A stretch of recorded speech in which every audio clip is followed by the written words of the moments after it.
Hello, Amusement Park Portal. Have you ever experienced something that you just can't quite explain? Or did you ever see anything out of the corner of your eye, but you look over there and there's nothing there, like a ghost? Well, maybe you're seeing things, maybe you're not, but we're going to look at Cedar Point today. Cedar Point has had its fair share of ghosts over the years, too.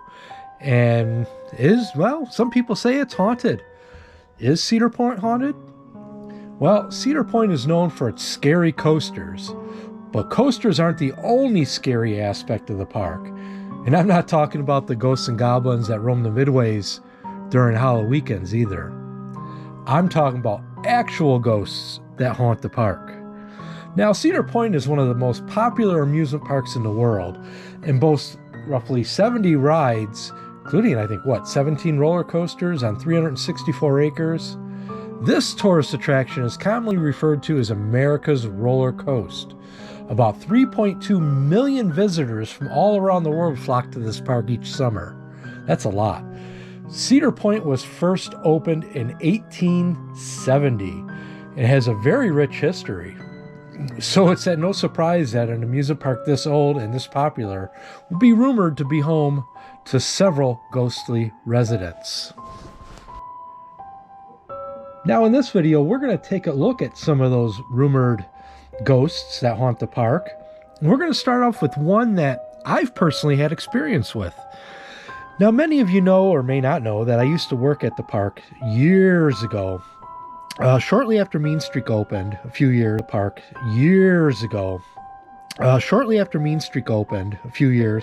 I was actually on the Mean Streak crew. Now, if you work there, you know they have employee ride nights every so often where they'll open up a ride after the park closes to the public, and employees get to enjoy that ride for, a couple hours, after it's not available to the public. Well, I happened to be on the Mean Streak crew that year, and we had a ride night, employee ride night. I think it started at midnight and it was over at 1 in the morning, somewhere around in there. So after the event was over, we parked the trains on the coaster. We were the last ones in the park. Everybody that was at the event had already left. And so me and one of my fellow workers were walking back to the front of the park to turn in paperwork and keys for the ride. And we were walking through the Frontier Trail, kind of just past over there where Snake River Falls used to be, over by the Wave Swinger. Now, many of you may not know, but where Freak Show is today, the haunted house over there next to Wave Swinger between there and Maverick, used to be a carousel. It was a Frontier carousel.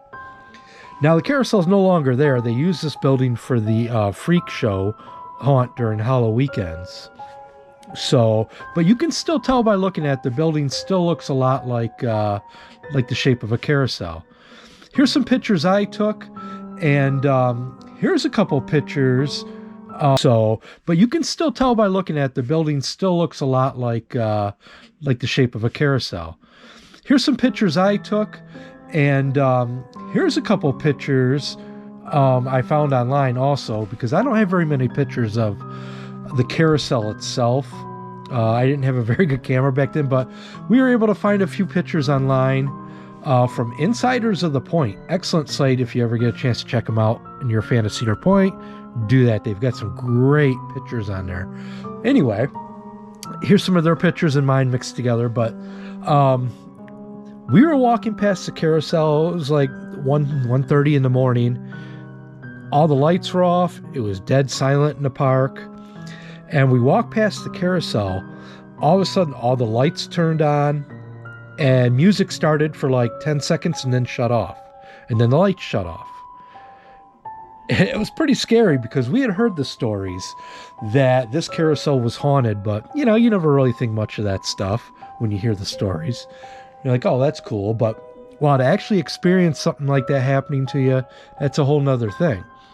So the story behind this Frontier Carousel, which, by the way, is now located at Dorney Park, if you'd like to ride it, is that the guy that carved the carousel horses caught his wife cheating with him. Now, I've heard several different stories, but this is the one that seems to be the most common. So if you go online and look this up, you may hear slightly different story, but the guy that was carving the carousel, at the time he was carving it, found out his wife was cheating on him with a jockey, horse jockey guy. And so apparently he got upset. He offed his wife and the jockey and actually took his wife's heart and placed it inside of the military horse that was on this carousel, and sealed it up, painted it, and that's where it was rumored to be. Now, that's where the carousel comes into being haunted, is from that. So apparently you're able to see her apparition kind of at night. It'll just turn on and you'll see her apparition, near that horse. Now, we didn't see no apparition of ghost, but the ride turned on for like 10 seconds and then turned off, and there was nobody in the area. Nobody by the control panel, nothing. So that kind of freaked us out a bit. But now this military horse was on display for some time at the Town Hall Museum when that was around, which is currently unfortunately closed.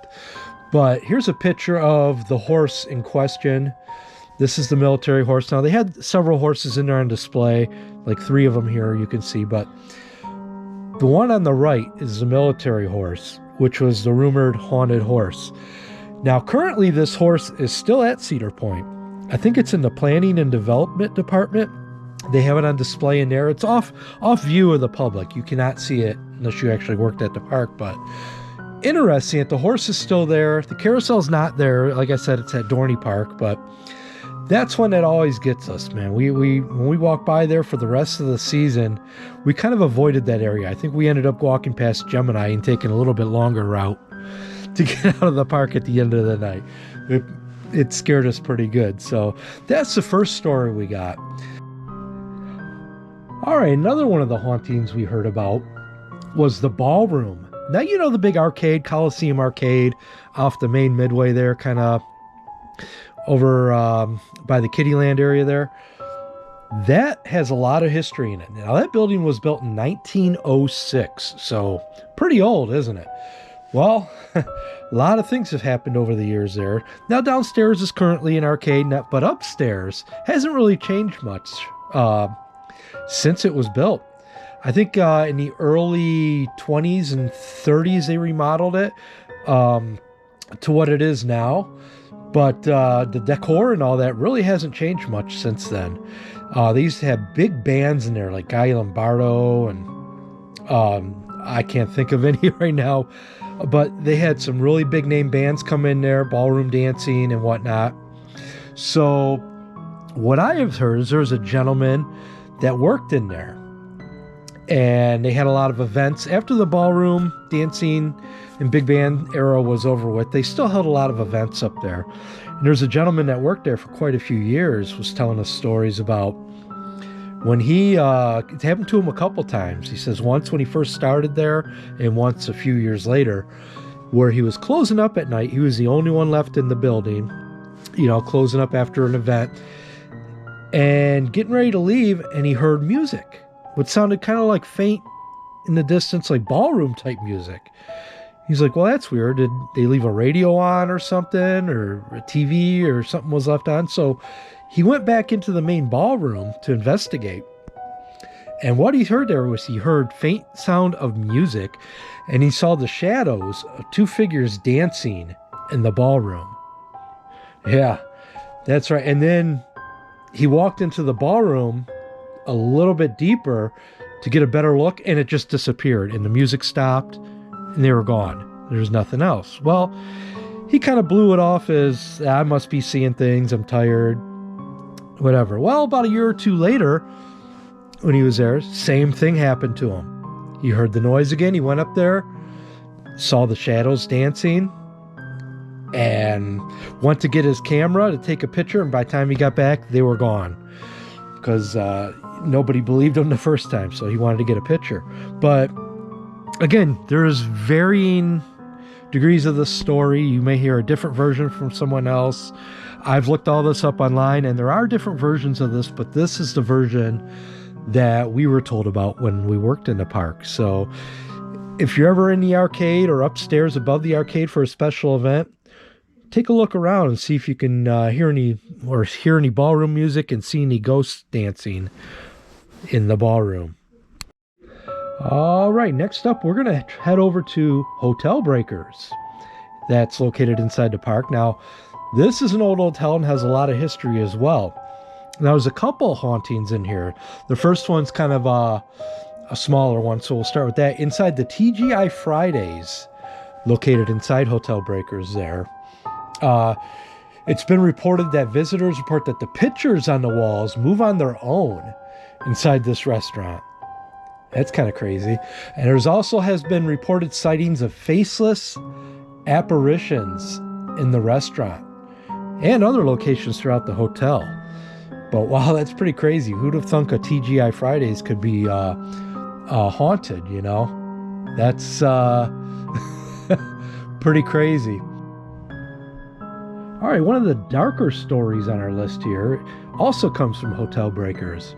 Apparently, room 169 is haunted. Now, this room is apparently closed off to the public anymore. Now it's employee housing, but it used to be part of the hotel. And room 169, like I said, is apparently haunted. It says here, since the early 1900s, employees and guests have reported strange occurrences in room 169. When the hotel was still just a beach resort, a guest named Mary supposedly, well, we're just going to say ended her life in the room shower. Guests in this room have reported strange problems with electronic devices, mysterious sounds, including crying, and a shower turning on and off by itself. The rooms in this section of the hotel are now used as employee dwellings rather than guest rooms. This one reminds me of the movie The Shining, you know, when, what room was that? 237? Yeah, 237 in the movie The Shining, with the haunted room. This kind of has those vibes to me, but wow, I mean, I would actually request room 169 if I were to stay at the hotel, but unfortunately, it's closed off to the public. All right, another one from Hotel Breakers is there's a balcony that's supposedly haunted. Now, I'm not sure what balcony this is, otherwise I try to throw a picture on there, but it doesn't really specify which balcony it is in Hotel Breakers, but it's supposedly haunted by the spirits of a man who made a pact with his female lover to end their lives together. How sad. According to legend, the man jumped to his death from the balcony, while the woman grabbed onto the ledge and pulled herself back up to safety, saving her own life. Now, female visitors have reported feeling something pulling them toward the balcony, attempting to pull them over the edge towards certain death. Now, again, I don't know what balcony this is, and I haven't heard a whole lot about this one, so take that one with a grain of salt. All right, and for our last haunt at Cedar Point here, we're going to look at CJ's Provisions, located on the Frontier Trail. Now, many visitors have reported strange things happening near CJ's Provisions, on the Frontier Trail. Employees have reported seeing shadowy figures walk past the doors before the park opens for the season. Employees also report feeling or presence in or near the stand when they are alone. According to a legend, the spirit of a young woman often walks up and down the Frontier Trail looking for her boyfriend or husband, depending on which version of the story you've heard. No one knows who she is or why she stays confined to this area of the park. An anonymous employee of CJ Provisions during the 2003 season has reported that when they would leave a sponge in the sink of the fudge area or walk away, the sponge would disappear by the time they returned. And sometimes the sponge would reappear in random places sometime later. So that is kind of crazy. Wow. So next time you're in CJ's Provisions, look around, see if you can find a sponge. Ghost may have hid it in there, but these are just a few examples of the hauntings at Cedar Point. Now, I know there's a lot of different versions of all these. I've really dove into a lot of them here over the last few weeks to get this video together, and different versions. So I kind of compiled what I've heard more of one story, and so everything may not be 100% accurate how one person heard it, but so there you have it. There's some of the ghost hauntings happening at Cedar Point, America's roller coaster. I mean, it's not just coasters at Cedar Point. They have ghosts too. So at this time, I'd like to thank everybody for watching this video. Hope you enjoyed it. And you can find out a lot more about hauntings at Cedar Point. Just Google it, simple. But I found a lot of my information over at Hub Pages. They have an excellent story on Hub Pages about some ghost stories at Cedar Point by Jennifer Wilbur. This one was posted August 1st of 1922, or 2022, my bad. It's a great read, so Google that and take a look at it. There's a lot of stories on there, and there's a lot more stories than what I'm reporting in this video, but I always found this subject kind of interesting, and I hope that you did too. And I'd like to ask you guys once again, please don't forget to hit that subscribe and those like buttons. That really helps us out with that YouTube algorithm, gets our media out to more people that normally wouldn't see it. We're trying to get it out there a little bit more. So again, I'd like to thank you for watching. You guys have a great day. We'll see you out there on the midways soon.